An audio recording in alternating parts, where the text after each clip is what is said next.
We provide you the platform to turn your dreams into reality. Give wings to your aspirations with KR Mangalam University. दुनिया में इस समय रूस और America के बीच तनाव काफी बढ़ गया है।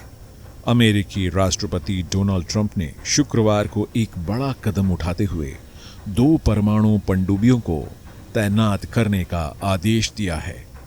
उन्होंने कहा कि यह फैसला उन्होंने रूस के पूर्व राष्ट्रपति दमित्री मेदवेदेव के भड़काऊ बयान के बाद लिया है। ट्रंप ने चेतावनी देते हुए कहा है कि शब्दों का सही इस्तेमाल जरूरी है, नहीं तो इसके गंभीर नतीजे हो सकते हैं। उन्होंने उम्मीद जताई है कि ऐसी बात दोबारा नहीं होगी। ट्रंप के इस फैसले के बाद रूस ने भी एक बड़ा ऐलान कर दिया है। रूस के राष्ट्रपति व्लादिमीर पुतिन ने कहा कि अब उनकी देश की सबसे खतरनाक हाइपरसोनिक मिसाइल ओरेशोनिक का निर्माण शुरू हो चुका है और इसे साल के अंत तक बेलारूस में तैनात कर दिया जाएगा। ये घोषणा उन्होंने बेलारूस के राष्ट्रपति लुकाशेंको के साथ बैठकर की। बेलारूस की सीमा यूक्रेन के उत्तरी इलाके से लगती है, इसलिए खतरा और बढ़ गया है कि रूस वहां से भी हमला कर सकता है। पुतिन का यह कदम सिर्फ एक सैन्य फैसला नहीं है, बल्कि ये नाटो और पश्चिमी देशों को चेतावनी देने जैसा है। पुतिन ने बताया कि बेलारूस में मिसाइल तैनात करने की जगह पहले से तय कर ली गई है और तैयारियां भी तेजी से चल रही है। रूस ने इस ओरेशोनिक मिसाइल का पहली बार इस्तेमाल नवंबर 2024 में यूक्रेन की एक पुरानी मिसाइल फैक्ट्री पर किया था। उस समय इसे एक एक्सपेरिमेंटल हथियार माना गया था, लेकिन अब इसे सेना में पूरी तरह शामिल कर लिया गया है।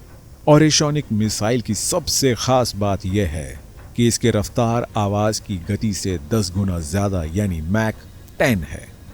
यह इतनी तेज है कि कोई भी एयर डिफेंस सिस्टम इसे पकड़ नहीं सकता।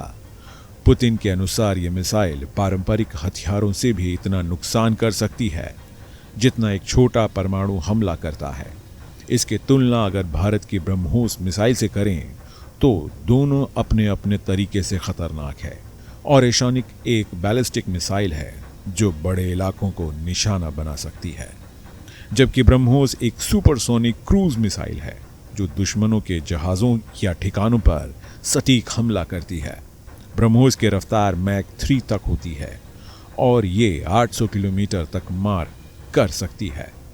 इस वजह से दोनों मिसाइलों की तुलना ऐसे है जैसे बंदूक और तोप को एक ही तराजू में तोलना। इसी बीच रूस ने 1 अगस्त को यूक्रेन की राजधानी कीव पर एक बहुत बड़ा हमला कर दिया है। इस हमले में रूस ने मिसाइल और ड्रोन का इस्तेमाल किया, जिसमें अब तक 31 लोगों की मौत और 189 लोग घायल हो चुके हैं। कीव के सैन्य प्रमुख ने बताया कि मलबे से 3 और शव निकाले गए हैं। यह हमला अब तक का सबसे घातक बताया जा रहा है। हमले के बाद यूक्रेन के राष्ट्रपति वोलोदिमीर जेलेंस्की ने मौके पर जाकर फूल चढ़ाए और लोगों को भरोसा दिलाया कि रूस की यह बर्बरता कभी माफ नहीं की जाएगी।